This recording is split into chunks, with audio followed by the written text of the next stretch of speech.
Hantu Fatimah. Cerita ini sering terdengar pada tahun 2000-an, khususnya bagi mereka anak-anak pesantren yang mondok di daerah Jawa Timur. Hantu Fatimah adalah sosok gaib bermuka rata yang kerap menampakkan dirinya di tempat mencuci pakaian para santri. Kisah ini akan kita awali dari seorang anak bernama Hasan. Dia baru saja lulus SMP dan orang tuanya meminta dia untuk melanjutkan pendidikan ke pesantren. Hasan sangat senang karena menjadi santri di pesantren adalah keinginannya sejak kecil. Beberapa hari kemudian, Hasan diantar oleh bapak dan ibunya menuju ke pesantren. Perpisahan dengan kedua orang tuanya membuat Hasan menangis karena ini kali pertama dia harus tinggal terpisah dari mereka. Umumnya kehidupan di pesantren, Hasan harus belajar untuk mandiri. Beberapa hari tinggal di pesantren, Hasan sudah mulai mendapatkan beberapa teman. Mereka datang dari berbagai daerah. Salah satu teman yang akrab dengan Hasan bernama Fatur. Sebenarnya Fatur ini sudah jauh lebih awal masuk di pesantren itu. Namun, karena tinggal di kamar yang sama, akhirnya mereka kenal satu sama lain.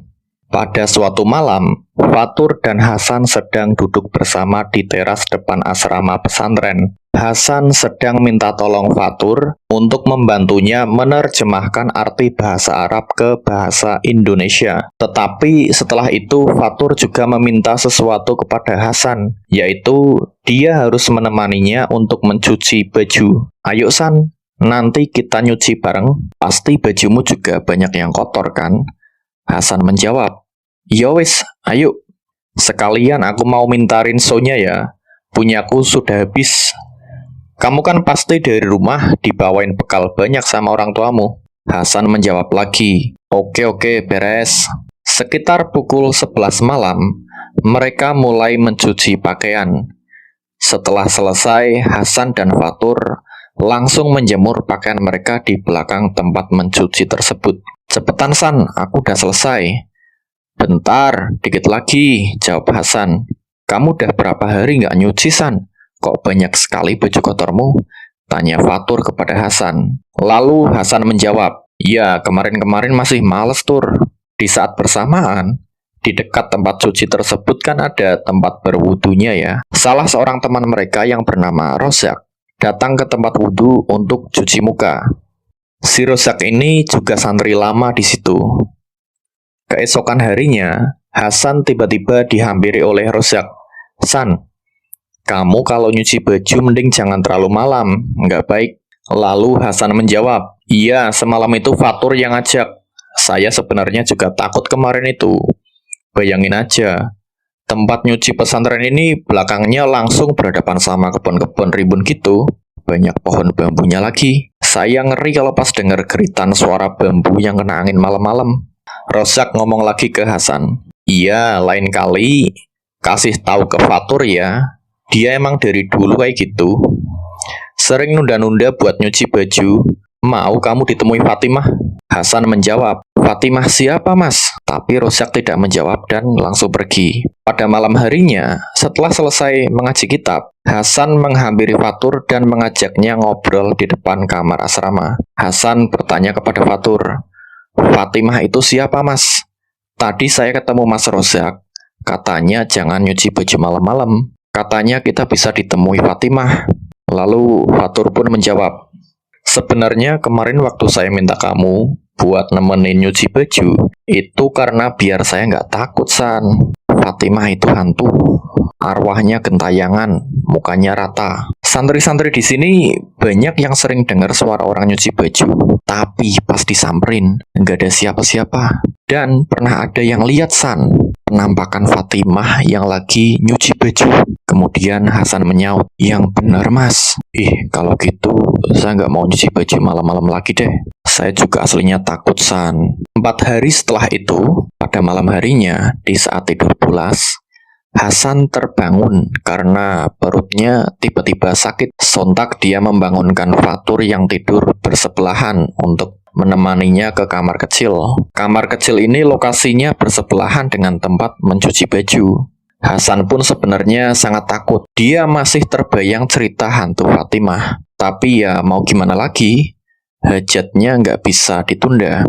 Fatur pun dengan ketakutan menunggu Hasan di depan pintu kamar kecil. Dia di situ duduk sambil menutup kedua matanya. Suara gesekan pohon bambu yang tertiup angin membuat suasana menjadi semakin mengerikan. Fatur yang duduk sendirian di depan kamar kecil tersebut memanggil-manggil Hasan. "Sudah selesai belum, San?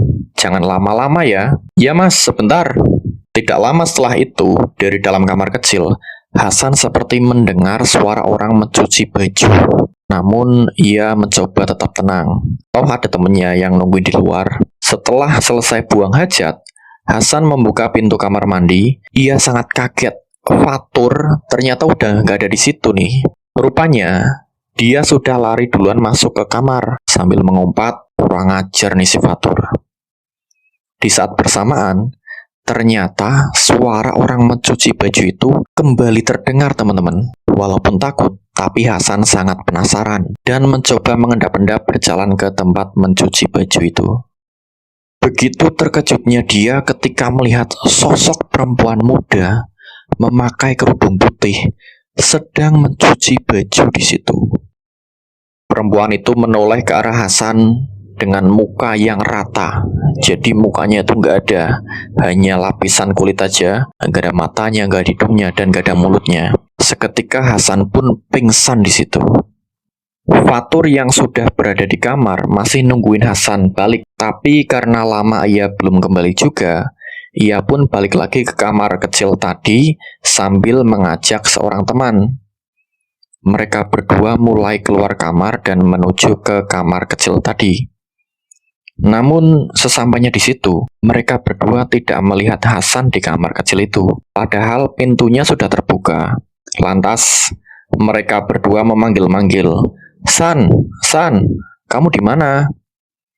Dan tiba-tiba terdengar gemericik air serta suara orang yang sedang mencuci baju. Lalu, mereka berdua perlahan menuju ke sana. Ternyata nih teman-teman, sosok hantu Fatimah masih ada di situ. Dan di sebelahnya ada Hasan yang masih belum sadarkan diri. Mereka pun teriak. Dan akhirnya santri-santri lain ramai-ramai datang ke situ. Begitulah cerita misteri kali ini teman-teman. Semoga bisa menjadi bahan pembelajaran buat kita semua agar selalu waspada dan hati-hati dimanapun kita berada. Sekian, terima kasih.